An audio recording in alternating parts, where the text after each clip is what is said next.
Olá, pessoal, sejam bem-vindos à aula 17 do módulo 14, Jupyter Widgets, e agora então a gente vai trabalhar um novo componente que é o componente Select Multiple. Esse componente, pessoal, é interessante porque vai possibilitar a gente fazer não só a escolha de uma opção num menu que vai ficar, digamos assim, flutuando, mas também vai permitir múltiplas seleções. Vamos dar uma olhadinha então como é que vai funcionar esse componente. Eu já tenho aqui o meu notebook já aberto aqui no Python, tá? Eu acho que vale a pena também você abrir o seu notebook para poder a gente fazer passo a passo aí como é que vai se dar a construção desse componente. Bom, então, primeiramente eu vou colocar aqui um S, tá? Widgets. Então eu já coloquei aqui, já fiz a inserção da biblioteca IPy Widgets as Widgets. E aqui eu vou colocar então o componente Select Multiple, tá?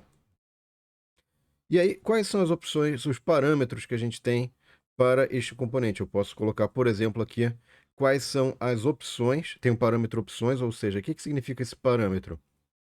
Eu estou dizendo aqui quais são os elementos que vão estar, que eu posso escolher, né, no meu menu flutuante. Então eu tenho aqui, por exemplo, maçãs, vamos botar maçãs,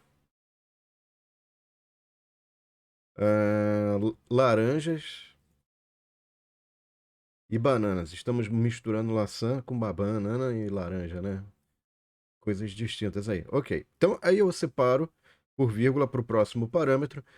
O próximo é qual é a escolha inicial de parâmetro, tá? Então eu vou botar aqui, por exemplo, tem que estar dentro do conjunto que eu defini antes, tá? Dentro do options. Então é a opção laranjas. E finalmente aqui eu vou ter o description, tá? Que vai ser o texto que aparece do lado desse elemento, desse componente visual.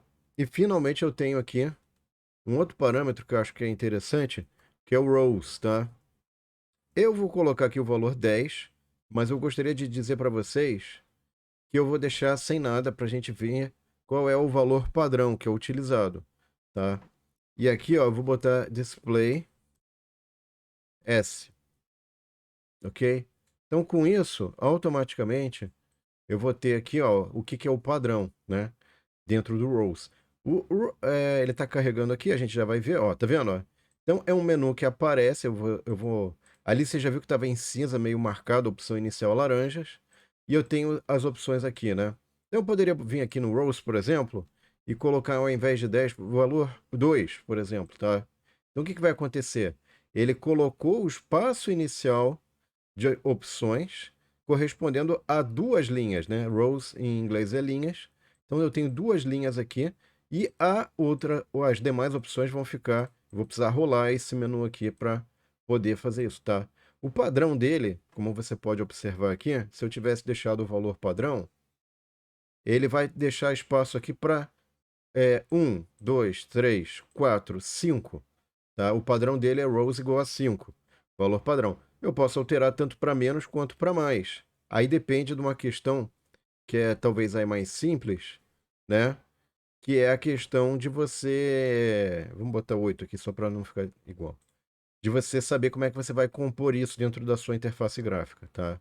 Uma outra coisa interessante que a gente tem que ver também, pessoal, que a gente sempre tem que olhar, é o seguinte: é o tipo da variável que está recebendo o campo valor ali, que tem um campo valor, tá? Então a variável S é uma variável que está recebendo um componente, e esse componente tem vários campos, né, onde são guardadas informações. Em particular, a gente tem especial interesse em saber o que está no campo value, né? Por quê? Porque o campo value está atrelado com a escolha que foi feita de opções. Então veja que aqui, ó, no caso, ele está falando o seguinte, ó, essa variável velo, desculpa, a variável s, o campo velo, tem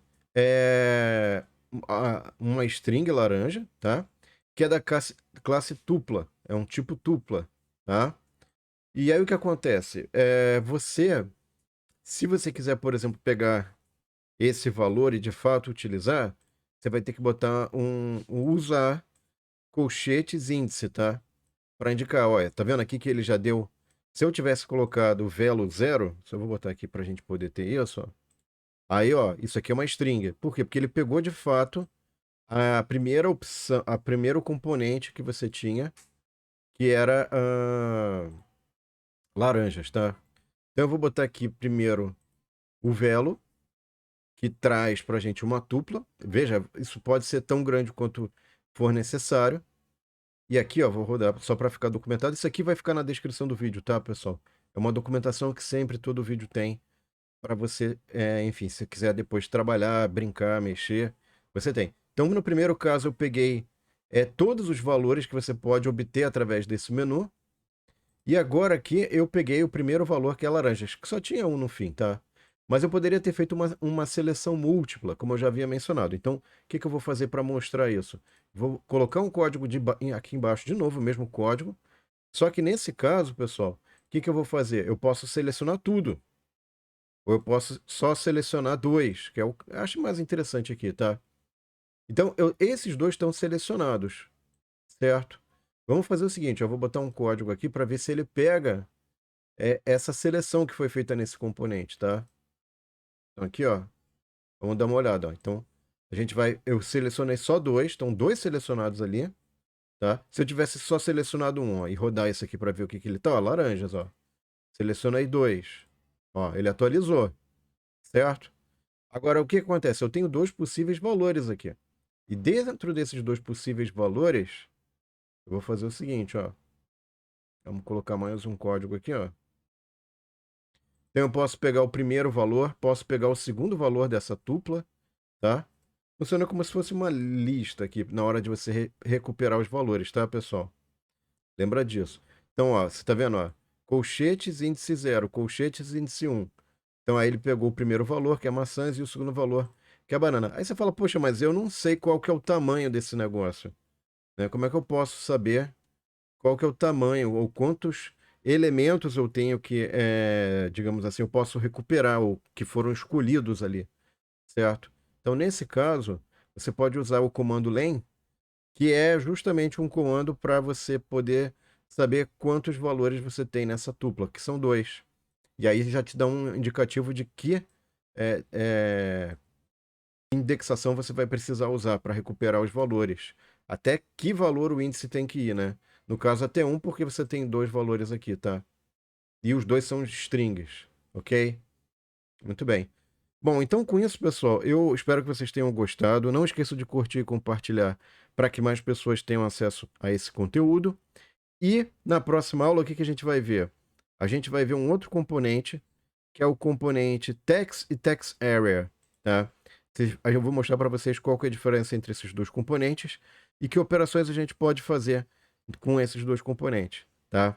Muito obrigado pela atenção de vocês, pessoal, e vejo vocês na próxima aula, hein? Tchau!